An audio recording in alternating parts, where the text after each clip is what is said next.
Hey all, this is FireWater from Vex Gaming, starting to release a weekly vlog on competitive gaming, esports, and the ever-evolving gaming industry. This week I'd like to talk about the SteamOS, Steam Machine, Steam Controller, which I know that is a little bit old news. It came out last week, and I think that it'll be worth talking about because I do have some thoughts about that, and how it impacts PC gaming in particular, especially competitive communities. So let's start with the first announcement, which is the SteamOS. The Steam operating system will be a Linux-based operating system that anyone can download and use for free and connect to Steam and play their games like they would like to, like usual. So the key is you get this Steam machine load on your SteamOS, excuse me, loaded on your machine. It can run Steam. Presumably, I haven't seen anything yet, and it should be compatible with most of your games. Great. It's Linux-based, so that means it's going to be optimized for efficiency, whereas Windows is usually, looks glamorous and is a resource hog. I'm not sure what the SteamOS looks like, but if it's anything like Big Picture Mode, it gets the job done and it's effective. If you could boot straight to Steam and just play your games, that would be awesome. The next thing being released is the Steam Machine, which is going to be a release, open source release, meaning like any company can make a Steam machine. So Gateway or Dell or Hewlett Packard, any of these companies can make a Steam machine, and they're going to have to probably pass a certain criteria. So it doesn't affect the regular Steam user who plays Steam on their PC status quo. We may not even purchase Steam machines. I don't think I would purchase one. I just spent a ton of money on a gaming PC desktop and a gaming laptop, so I think I'm good for a while, and I can still play those games as normal.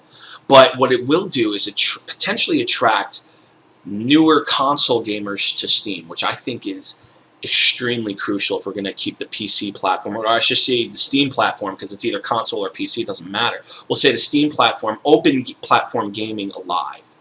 And what's important about that Steam machine is that it can attract, it's going to compete with the living room gaming, and it will compete with Sony and Microsoft directly. This is a direct challenge to the Sony and Microsoft competition. Let's talk about Microsoft. Let's talk about Sony. Microsoft and Sony both kind of have closed networks. Sony you can run Steam on, I'll give them that, or you can have access to your Steam account. But for the most part, if we take Microsoft, maybe the main competitor, they're very closed-ended. You got to pay a monthly fee to access online gaming. You got to pay $60 per game. You got to use our software, our hardware. Don't you dare touch your hardware, otherwise we'll break your machine. We'll deny online access. Whereas I read the Steam Machine FAQ, and it said when you sign up for the beta, one of the questions was, can we mod or hack the machine? They're like, yeah, go ahead. We don't care. My attitude, or my suspected attitude that they would have is, if you overdo the hardware and ends up as a cloud of smoke, that's on you, and that's it. But for the most part, having open source gaming, I think, is key. And why that helps esports is it will create a standard. You have the Steam Machine and the SteamOS so far. And then next is the Steam Controller, which Gabe Newell said that it's supposed to replace the keyboard and mouse, which that's a tough pill for me to swallow. But here's the caveat. Even if it doesn't, let's say the Steam Machine controller is just as good as a 360 controller or a PS4 controller or Xbox One controller. Let's say it's just as good. They're not stopping me from using my keyboard and mouse. Even if I buy a Steam machine and I hook it up to my TV, I can put the keyboard and mouse on my lap and try to come up with a setting for that, try to make that work. They're not forcing the use of the controller, whereas at least Microsoft said, their games developer was, the person in charge of their games was saying, we'll never put a keyboard and mouse on Xbox 360 or Xbox, because it is it's meant for living room gaming, and the keyboard and mouse has no place there because it's big and bulky and takes up a lot of space. And the revenge effect of that is that they close themselves off to two major genres. They close themselves off to MMOs, and they close themselves off, three. MMOs, RTSs, and MOBAs. Now I heard that League of Legends is being developed for the Xbox, but we'll see how well that plays out. I don't see that turning out too good. But what Valve is saying, that you could play Dota 2 from this controller because it has a mini touchscreen and it has the little sensor, not really like thumbsticks, they're sensors, like almost like touchpads. Like think of a laptop. And that's supposed to make people competitive in Dota 2. It's supposed to make people competitive in Counter-Strike Go, which, controller in Counter-Strike Go, that's a tough sell.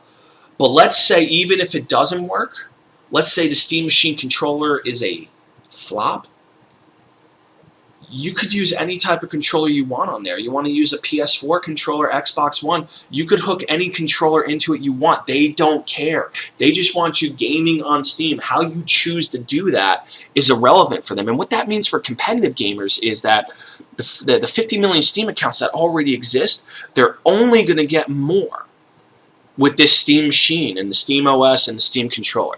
People could sit on their living room right now and just have that little controller in their hands and do what they're going to do, and that's great. And that's only going to add more players to the Steam community, which never hurts. When you have the numbers, you can leverage these other AAA companies. The only downside to the Steam Machine right now is that I don't believe that the Steam OS or any Linux-based gaming has access to DirectX. I could be wrong with that. And DirectX is Microsoft's major 3D development tool, including audio and graphics, most known for its graphics. And that would mean that programmers may need to program in OpenGL or OpenGlide, which would work with Linux. So you would have to get the developers to stop developing in DirectX and develop on OpenGL. Theoretically, now I'm not an expert in this, so if I'm wrong, I'll make a correction. So what that means is that the SteamBox will need large developer support. So how do you break the status quo? Is that, for most game publishers, we're going to develop for the 360, we're going to develop for the PS3, and we're going to develop for the PC, maybe. Maybe. So how do you break that? So first you have to take a look at what companies, what their, what Microsoft and Sony's IPs are. What do they own?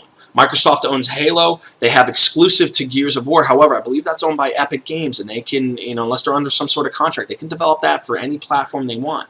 Sony has a couple of IPs directly by themselves, but a lot of them survive on, like, let's say Call of Duty. They sell 15 million copies per each console.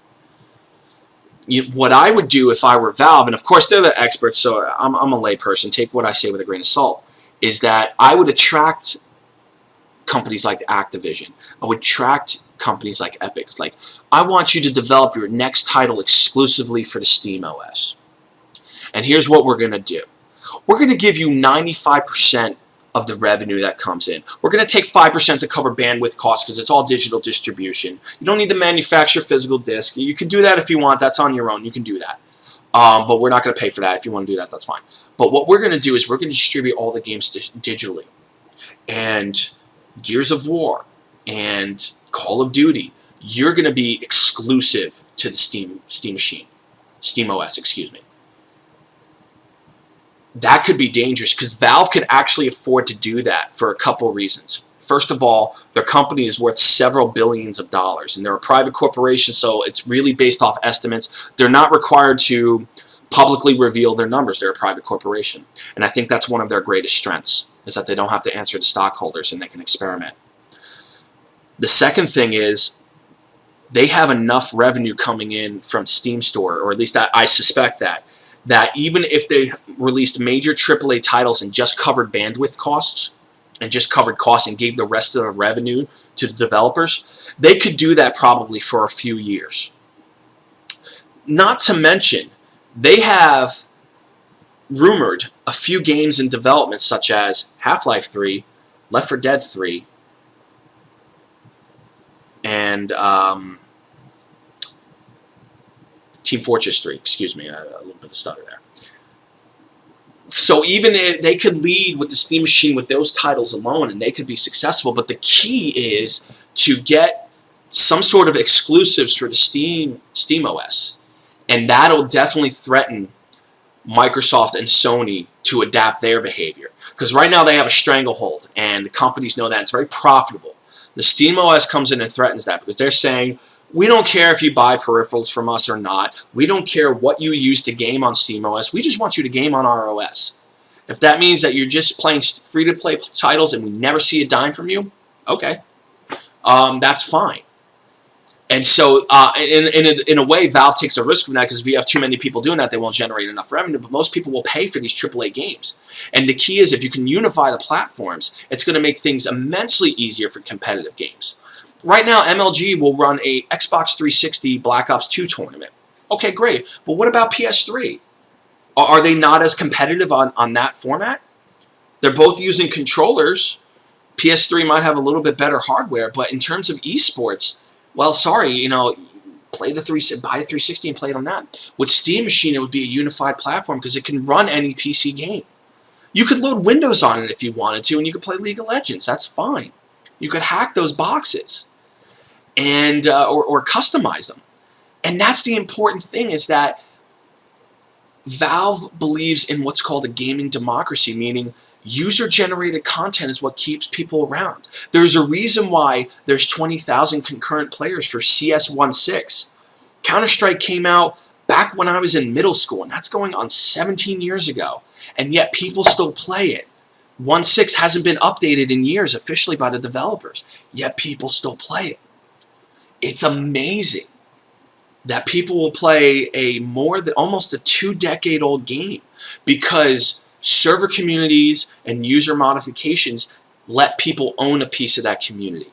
And that's what the SteamOS will allow people to do. And with certain games, especially with Valve games. Run your server, run your community, do what you want with it. You're a part of this as much as we are. We are equals in this. We just have a product that you need to pay a little bit of money for, or nothing if you already have a Steam account and you already paid for the games. All you can do is download the SteamOS.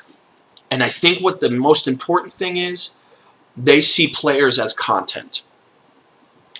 Most of the Valve games on Steam are multiplayer. So with that, you can't have a multiplayer game unless players are playing it. And players are only going to play if they feel empowered and then they feel like they can play the game and have fun. And that may not necessarily mean you're the best skilled player out there. That could also mean that, like, well, hey, I like this game and I have fun playing it. I'd really like to create some content for it, but I'm not an official developer. I do this on the side for fun. Make what you want. Make your skins. Make your weapon models. Make your Warcraft 3 mods. Make your gun games. Make everything. And we'll release it for free. And that's what keeps people involved. Valve is very smart long-term. They'll take a short-term hit for a long-term game. Steam, a lot of people may not realize, was a big risk for Valve because the beta was very shaky back in the day. It was unstable. Hell, I had some frustrations with it, and I love Valve. But it turned out to be a massive hit, a massive success. And there's over, I believe, a few thousand titles on Steam right now.